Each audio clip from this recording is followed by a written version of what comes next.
자, 이번 시간에 우리 세액공제 부분 정리하도록 하겠습니다. 251페이지에 세액공제 중에 앞에 적용되는 근로소득세액공제 등 몇 가지 정리하겠습니다.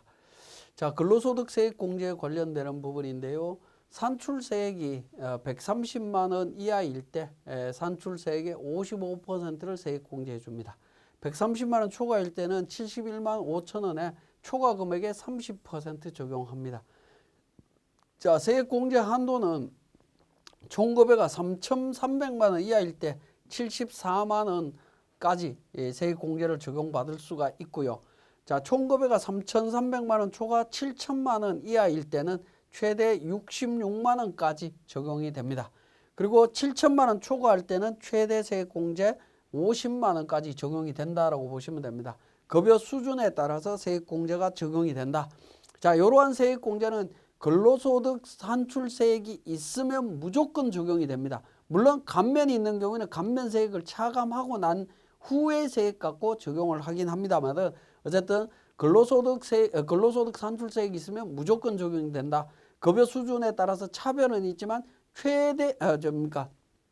최소 50만 원까지는 적용받을 수 있다라고 보시면 되겠습니다. 자, 그 다음에 우리 교재 252페이지에 납세조합세액공제 관련되는 부분이 있는데요. 납세조합세액공제는 연말정산하고는 크게 상관이 없는 것 같습니다. 원천징수 제외 대상 근로소득이 있는 자가 조직한 납세조합에 의해서 세액이 원천징수되는 경우에 근로소득에 대한 세액공제를 한다라는 정도 보시면 되겠고, 주택자금 차입금 이자 세액공제 부분이 있습니다. 자, 이 부분은 이제 우리 주택자금 공제와 관련되는 부분하고 연계해서 생각해 보실 필요가 있는데 252페이지에 내용이 나와 있는데 무주택 세대주 또는 1주택자 1주택만을 소유한 세대주인 거주자가 95년 11월 1일부터 97년 12월 31일 기간 중에 미분양주택 취득과 직접 관련해서 95년 11월 1일 이후 국민주택기금 등으로부터 차입한 이자 상환액의 30%에 해당하는 금액에 대해서 공제를 받을 수 있습니다. 근데 이 부분은 최근에는 새롭게 어떤 대출을 일으켜서 할 수 있는 부분이 아니고요. 오래전에 95년도에 이미 진행했던 건이 아직도 진행되고 있다면, 이자를 내고 있다면 그 금액에 대해서 30% 적용하겠다라는 겁니다. 농어촌 특별세가 과세된다라는 점 기억하셔야 되겠고요. 자, 정치자금 기부금 세액공제 관련되는 부분이 되겠습니다. 자, 정치자금은 10만 원까지는 그 기부금액의 110분의 100에 상당하는 금액을 세액공제해 줍니다. 즉 지방소득세까지 포함해서 100% 세액공제해 준다라고 이해를 하시면 되겠습니다. 그럼 10만 원을 초과해서 기부를 했다라고 하면 어떻게 될 거냐? 초과 금액에 대해서는 해당 금액의 15%를 세액공제해 줍니다. 물론 그 금액이 3천만 원을 초과하게 되면 25% 적용해 줍니다. 근데 15%, 25% 우리 기부금 세액공제는 2021년도에 한해서 5%씩 증가했죠. 20%, 30% 이렇게 해준다라고 바뀌었었는데요. 개정법에서 제가 말씀을 드렸는데 정치자금 기부금은 소득세법에 있는 기부금 세액공제하고는 다른 기부금이죠. 우리 조세특례 제한법에 나오는 기부금인데 이 부분은 변경된 게 없습니다. 10만 원 초과되는 금액에 대해서 15%, 3천만 원까지는 25% 그렇게 이해를 하시면 되겠고, 정치자금 기부금은 근로자 본인 지출분만 공제 대상입니다. 근로자 본인, 지출자 본인 거에 대해서만 적용을 해줍니다. 배우자나 부양가족이 지출한 거 적용 대상이 아닙니다. 우리 뒤에서 설명하겠지만 기부금 공제는 원래 기본공제 대상자가 지출한 거 다 공제를 받을 수가 있죠. 세액 공제를 받을 수가 있는데 정치자금은 본인 것만 적용이 된다라는 거 기억을 하셔야 되겠습니다. 자, 그 다음에 외국납부세액 공제는 생략하고요. 넘어갑니다. 자, 254페이지에 자녀세액 공제 있습니다. 자녀세액 공제는 우리 사원 등록을 설명을 드릴 때 제가 이미 한번 설명을 드렸는데 그 부분 다시 한번 정리를 하면, 자, 자녀세액 공제는 기본공제와 출생 입양세액 공제 두 가지로 나누어서 볼 수 있겠고, 기본공제 대상자인 자녀, 입양자, 위탁아동으로서 7세 이상인 사람을 기본으로 공제를 해줍니다.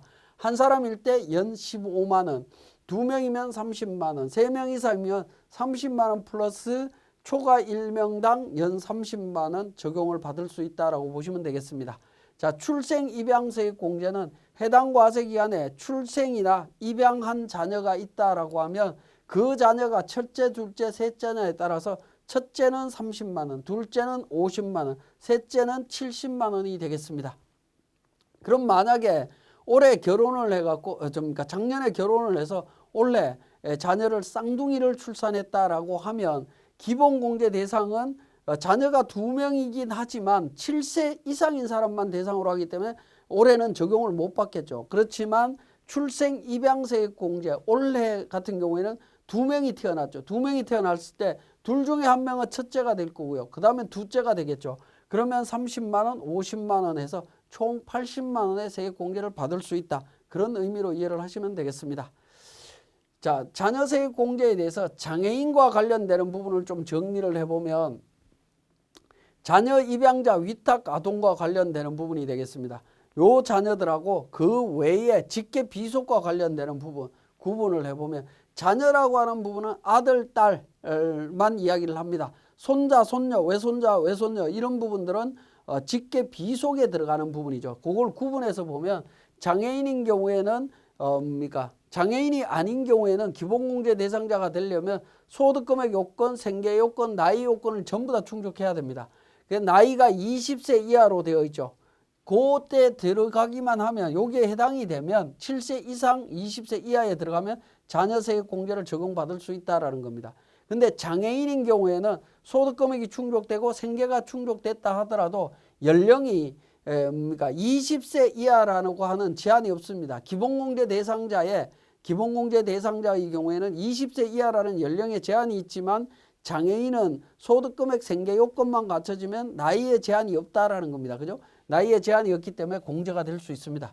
이 부분은 예를 들어서 25세다 장애인이 25세이다라고 하면 소득금액과 생계 요건이 충족이 되면 자녀세액 공제가 된다라는 겁니다. 나이에 상관없이 됩니다. 그 부분을 좀 주의해서 보실 필요가 있겠고, 그 다음에 자녀 이외에 직계 비속 손자나 손녀 같은 경우에는 자녀세액 공제 장애인이든 아니든 구분하지 않고 자녀세액 공제 적용이 불가능하다라는 거 기억하시면 되겠습니다.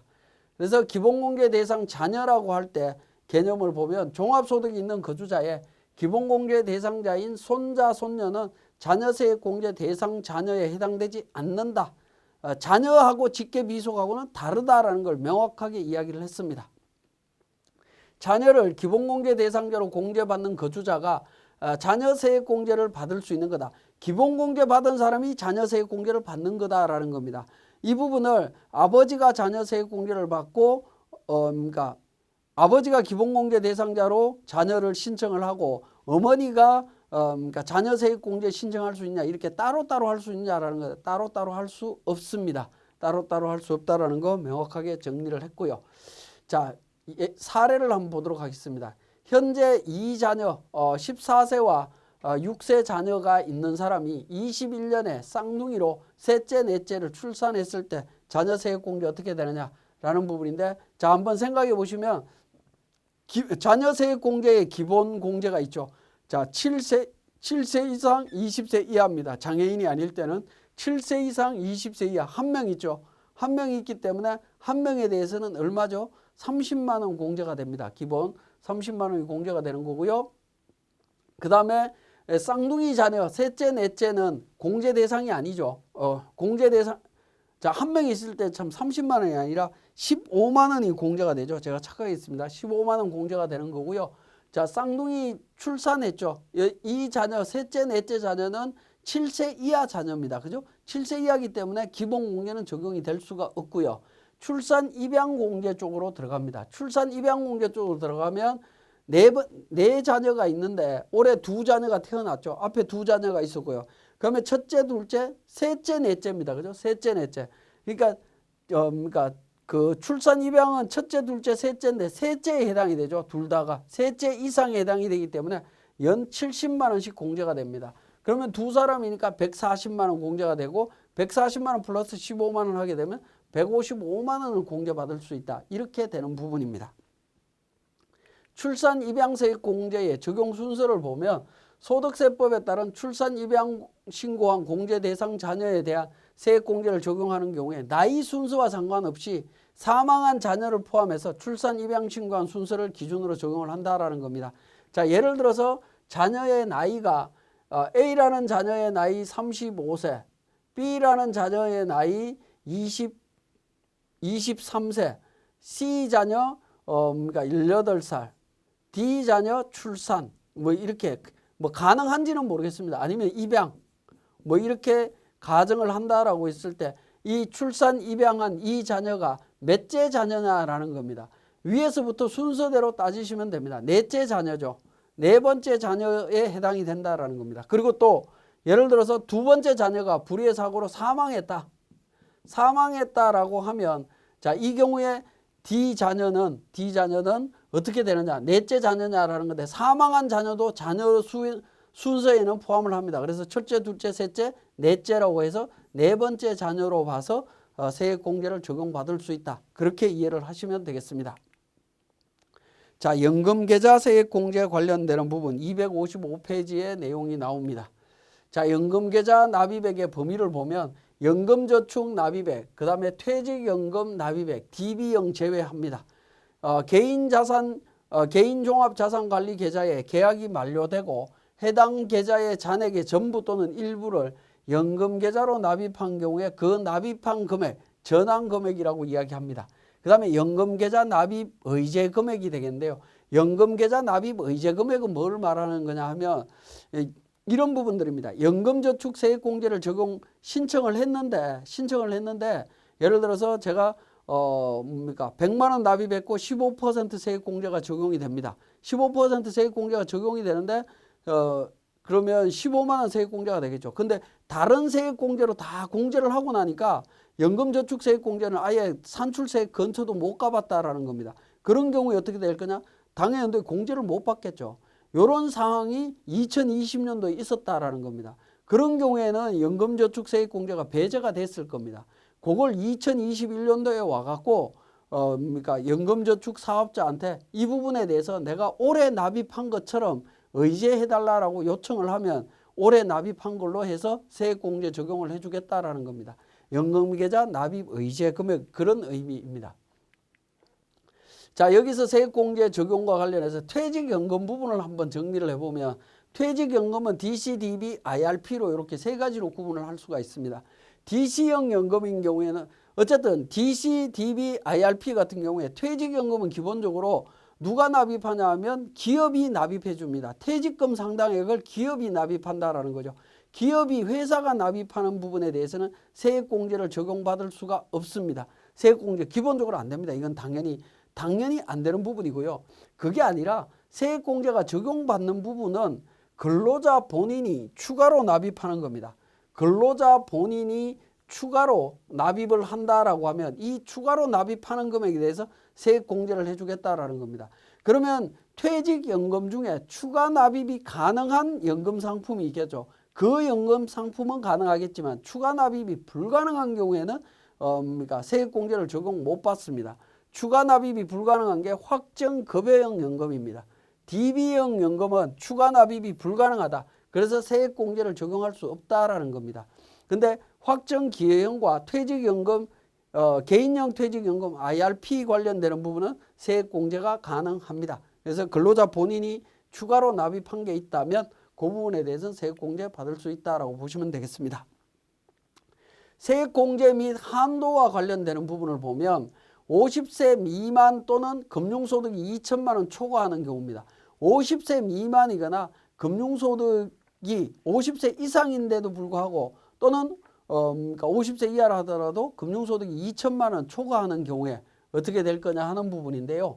근로소득만 있는 경우를 제가 말씀드릴게요. 근로소득만 있는 경우 5,500만 원, 총급여가 5,500만 원 이하, 또 1억 2천, 1억 2천 초과 이렇게 이제 세액 부류로 구분을 하시면 되는데, 자, 납입 한도는 연금저축계좌 400만 원하고 연금저축계좌하고 퇴직연금계좌 합쳐서 700만 원까지 납입을 하실 수가 있습니다. 한도로 적용받을 수가 있고 1억 2천 초과했을 때는 300만 원과 700만 원이 되겠습니다. 세액 공제율은 5,500만 원까지는 15%, 그 나머지 사람들은 12% 세액 공제율을 적용받을 수가 있습니다. 그래서 700만 원 한도가 됩니다. 700만 원 한도. 퇴직연금하고 연금저축계좌를 합쳐서 최대 700만 원. 여기에서는 어떤 걸 따져봐야 되겠죠? 연금저축에 납입할 거냐, 퇴직연금계좌에 납입할 거냐, 어떻게 할 거냐를 적절히 안분을 잘 하셔야 된다라는 겁니다. 자, 한도 보시면 50세 이상이면서 금융소득이 2천만 원 이하인 경우에 어떻게 되느냐. 50세 이상이면서 2천만 원 초과해버리면 앞에 한도로 갑니다. 근데 금융소득이 2천만 원 이하인 경우에는 조금 한도 규모를 늘려놨습니다. 5,500, 1억 2천 분류는 똑같고요. 연금저축 계좌에 600만 원, 그리고 연금저축과 퇴직연금 합쳐서 900만 원까지. 앞에는 최대 700만 원이었죠. 그죠? 700만 원을 900만 원까지 상향했다라고 보시면 됩니다. 1억 2천만 원 초과되는 경우에는 300, 700 똑같습니다. 그렇게 공제율은 동일하게 적용이 됩니다. 그러니까 1억 2천만 원 이하일 때는 최대 900만 원까지 가능하다라고 보시면 되겠습니다. 최대 900만 원까지 가능합니다. 연금불입액 800만 원을 연금저축계좌와 퇴직연금계좌에 동시에 불입했을 때 세액공제 부분이 어떻게 될 거냐 하는 부분입니다. 자, 요거는 이제 연금저축 불입액에 한 푼도 불입하지 않고 퇴직연금에 800만 원 다 불입하게 되면 어떻게 되죠? 최대 700만 원까지만 가능하죠. 그래서 700만 원 그러니까 세액공제를 받을 수가 있습니다. 그런데 연금저축에 200, 퇴직연금에 600을 넣으면 어떻게 되죠? 연금저축 200, 400만 원 한도니까 200까지 오케이. 그 다음에 퇴직연금은 어떻게 됩니까? 연금저축 불입액하고 합쳐서 700이니까 합쳐서 700까지 가능하다라는 겁니다. 자, 밑에 보시면 연금저축 불입액에 500을 넣고 퇴직연금에 300을 넣는다라고 하면 연금저축 최대 400까지 합쳐서 300만 원 해서 700만 원까지 가능하다라는 거죠. 그죠? 700만 원까지. 자, 그 다음에 이것저것 구분하지 않고 연금저축 불입액에 전부 800만 원을 다 납입을 해버리면 퇴직연금에 한 푼도 안 넣으면 400만 원 한도고 퇴직연금은 납입한 게 없죠. 제로가 되면서 400만 원까지밖에 적용이 안 된다라는 겁니다. 자, 그래서 중요한 건 뭐냐면 연금저축에 납입할 수 있는 여유자금이 있다라고 하면 연금저축과 퇴직연금 불입액에 대해서 적절하게 안분하시는 것도 고민을 해 보실 필요가 있습니다. 그렇게 해서 최대 한도 금액까지 공제받을 수 있도록, 그러니까 연금저축은 최대 400만 원까지만 납입할 수 있다라고 보시면 되겠고요.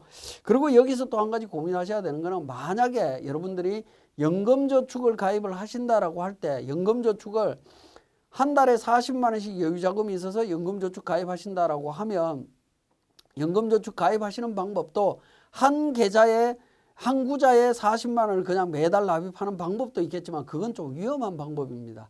왜냐하면 사람이 살아가다 보면 그러니까 목돈이 필요할 때가 있겠죠. 그때 저축 상품을 해약해야 되는 경우들이 있습니다. 연금저축 상품을 가입해서 세액공제를 받았다. 그러고 난 뒤에 해약을 하게 되면 기타소득세로 과세하는 문제가 생깁니다. 그런 문제가 생기기 때문에 자, 조금 돈이 필요해서 내가 전체는 해약할 필요는 없는데 일부만 해약해야 될 상황이다 라고 하는 걸 대비했을 때에는 연금저축 400만 원에 대한 한 달에 40만 원의 여유자금이 있어서 가입하실 때에는 10만 원짜리 4개로 똑같은 상품이라 하더라도 4개를 가입하는 게 나중에 이렇게 분산해서 해약할 수 있는 측면을 고려한다라고 하면 상당히 유리한 측면이 생길 수가 있습니다. 그렇기 때문에 목돈이 있을 때 보험을 가입하든 저축 상품을 가입하든 어떤 부분을 하든 간에 분산해서 동일한 상품으로 들어가더라도 분산해서 적용하는 것이 좋을 것 같습니다. 자, 그 다음에 주택 월세액 세액 공제에 관련되는 부분이 되겠습니다. 자, 월세 세액 공제 요건을 보면 다음 요건을 모두 충족하는 경우에 적용을 하는데요. 과세기간 종료일 현재 무주택 세대의 세대주가 적용을 받습니다. 근데 세대주가 주택자금 공제를 적용받지 않는 경우에는 세대원이 적용을 받을 수도 있습니다. 해당 과세 기간에 총 금액이 7천만 원 이하인 근로자만 적용이 됩니다. 연봉이 7천 넘어가면 월세사라도 거기에는 세제 혜택을 주지 않겠다라는 부분으로 이해를 하시면 되겠습니다. 자, 주택 규모 또는 기준시가가 3억 원 이하인 주택에 대해서 적용을 하는데요. 주택 규모라고 하는 부분은 국민주택 규모를 말합니다. 국민주택 규모 또는 기준시가 3억 원 이하의 주택입니다. 기준시가 3억 원 이하의 주택은 이 부분은 규모에 대한 제한은 없습니다. 규모 제한은 없다라고 보시면 되겠습니다. 규모 제한은 적용이 없고요. 자, 국민주택 규모라고 하는 이 부분은 가액의 제한은 없다. 가액 제한은 없습니다. 가액 제한은 없고요. 그죠? 그래서 이건 왜 그러냐면 서울 지역이나 이런 쪽으로 따지면 국민주택 규모 이하의 주택이라 하더라도 가액이 3억이 대부분 넘어갑니다. 넘어가기 때문에 가액 제한을 걸어버리면 월세세액 공제를 적용 못 받는 문제가 생기고요. 지방으로 내려가면 국민주택 규모 이하는 3억 원 이하이긴 하겠지만 국민주택 규모보다 큰 주택에 사시는 분들은 가액 기준으로 3억도 안 되는 주택이기도 한데도 불구하고 그죠? 그러니까 세액 공제를 못 받는 좀 불합리한 문제가 생깁니다. 그런 부분 때문에 범위를 조금 확대했다라고 보시면 됩니다. 그래서 국민주택 규모이거나 아니면 가액 기준으로 3억 원 이하인 주택에 대해서는 적용을 받을 수 있습니다. 이때 주거용 오피스텔, 그 다음에 고시원도 포함을 한다라는 겁니다. 임차하기 위해서 월세를 지급하는 경우에 월세 부분은 매월 내는 부분이고요. 사월세라고 하는 부분은 연 단위로 연세를 한꺼번에 내는 거죠. 그러니까 계약할 때 일시불로 내고 그걸 1년 동안 사용한다라고 할 때 월할로 계산하시면 될 겁니다. 자, 임대차 계약 정서와 정서상의 주소, 주민등록표 등본의 주소지가 같아야 됩니다. 임대차 계약서에 있는 주소하고 여기 다 같아야 됩니다. 일치해야 되고요. 그 다음에 17년 1월 1일 이후 지급분부터는 월세 계약자가 근로자 본인과 기본공제 대상자가 계약한 경우에도 월세세액 공제 대상이 됩니다. 본인뿐만 아니라 기본공제 대상자가 계약을 해도 적용을 받을 수 있다라는 부분입니다. 자, 월세세액 공제도 외국인 거주자가 적용되느냐라는 건데 외국인 거주자는 기본적으로 세대주가 될 수 없기 때문에 적용을 받을 수가 없습니다. 그런데 법이 개정이 돼서 이번에 이제 적용이 된다라고 말씀을 드렸는데요. 세대의 구성원의 다음 요건을 모두 갖춘 외국인 거주자도 포함을 합니다. 출입국 관리법에 따라 등록한 외국인, 국내 거소 신고를 한 외국 국적 동포, 이 사람들이 적용을 받을 수 있는데, 자, 이 사람들이 적용받으려면 이 사람들과 관련되는 거주자의 배우자, 거주자와 생계를 같이 하는 직계 좀비속 형제자매, 거주자의 배우자의 직계 좀비속 형제자매, 이 사람들이 주택자금공제를 받지 않았다면 외국인도 적용받을 수 있다라는 겁니다. 작년까지만 하더라도 2020년도까지만 하더라도 이 부분 적용 못 받았습니다. 못 받는 건데 지금은 적용받을 수 있다라는 거, 법이 바뀌었다라는 거 기억하시고요. 자, 월세세액 공제액은 종합소득금액, 급여 기준으로만 말씀을 드리겠습니다. 5,500만 원 이하일 때 월세액과 최대 750만 원 중에 작은 금액의 12%고요. 5,500만 원 초과하면 10%입니다. 750만 원. 근데 여기에 7천만 원 이하자로 이제 규정을 하고 있죠. 이 부분은 7천만 원 이하는 월세세액 공제 대상자가 7천만 원까지만 적용을 해줍니다. 연봉이 7천만 원 넘어가는 사람은 적용을 못 받기 때문에 그렇습니다. 자, 월세세액 공제에 대한 자가진단표도 제가 만들어 놨으니까 교재에 있는 내용 참고하셔서 활용하시면 되겠습니다. 자, 그러면 지금까지 설명드렸던 내용을 우리 세무사랑 프로에서 한번 적용해 보겠습니다. 자, 우리 교재 251페이지에 세액공제에 관련되는 부분, 방금 설명드렸던 부분을 우리 세무사랑 프로에서 어떻게 적용되고 있는지 한번 보도록 하겠습니다. 먼저 근로소득세액공제가 되겠습니다. 근로소득세액공제는 근로소득관리의 연말정산관리라고 하는 부분에 연말정산 추가자료 입력이라고 하는 탭이 있습니다. 이 연말정산 추가자료 입력에서 마지막에 있는 연말정산 입력 탭이 있죠. 입력 탭에 근로소득과 각종 세액공제 적용하고 나면 자동으로 세액공제액이 자동으로 반영이 되고 있습니다. 그렇기 때문에 여러분들이 직접 계산하거나 할 일은 없다라고 보시면 되겠습니다. 자, 그 다음에 정치자금 기부금 세액공제와 관련되는 부분이 되겠는데요. 자, 이 부분은 우리 부양가족 탭에서 기부금을 입력을 할 때 부양가족 탭에 있는 기부금 중에 기부금 탭으로 자동으로 넘어갑니다. 자동으로 넘어가면서 여기에서 정치자금 기부금에 대한 정보를 등록을 하시면 됩니다. 등록을 하시게 되면 자동으로 정치자금 기부금 세액공제가 자동으로 반영이 된다라고 보시면 되겠습니다. 자, 그 다음에 자녀세액공제가 되겠습니다. 자녀세액공제 부분에 있어서는 우리 사원 등록에서 이미 등록을 했던 부분이긴 한데요. 사원 등록에 보시면 그러니까 그 부양가족 명세가 있죠. 부양가족 명세에서 기본공제 대상자, 그 다음에 자녀세액공제 여부에 대한 부분 등록을 했었죠. 그 등록한 정보를 바탕으로 해서 우리 자녀세액공제가 연말정산 추가자료 입력이라고 하는 부분에서 자녀세액공제가 자동으로 반영이 된다라고 보시면 되겠습니다. 자, 마찬가지로 사원 등록에서도 적용을 했었고 연말정산 추가자료 입력에서도 부양가족 명세 쪽에 부양가족 탭에 보시면 자녀와 관련되는 부분 등록하도록 되어 있습니다. 여부 자녀세액공제 적용되느냐라는 부분이 있습니다. 그죠? 자녀에 대한 부분, 그 다음에 출산, 입양 관련되는 첫째, 둘째, 셋째 등록하도록 되어 있죠.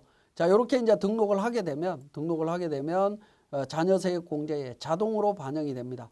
그래서 안기부지군 같은 경우 연말정산 입력 쪽에 가서 그러니까 세액공제 적용된 부분을 보시면 자녀에 대해서 한 명에 대해서 15만 원, 출산 입양과 관련되는 부분 둘째 자녀이기 때문에 50만 원 반영되어 있는 거 확인하실 수가 있죠.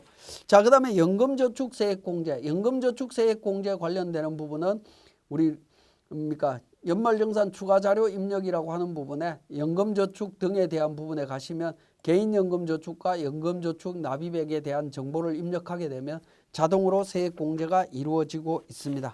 자, 그 부분 반영하시는 거 제가 말씀을 드렸고요. 그 다음에 주택월세세액공제 관련되는 부분이 되겠습니다.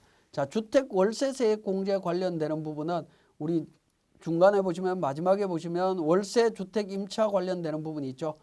주택 월세 세액공제 관련되는 그러니까 임대인의 정보를 등록을 하고 월세 연간 납입액에 대한 월세 금액을 입력하게 되면 월세 세액공제가 계산이 되면서 연말정산 쪽에서 월세 세액공제 금액이 자동으로 반영되도록 되어 있습니다.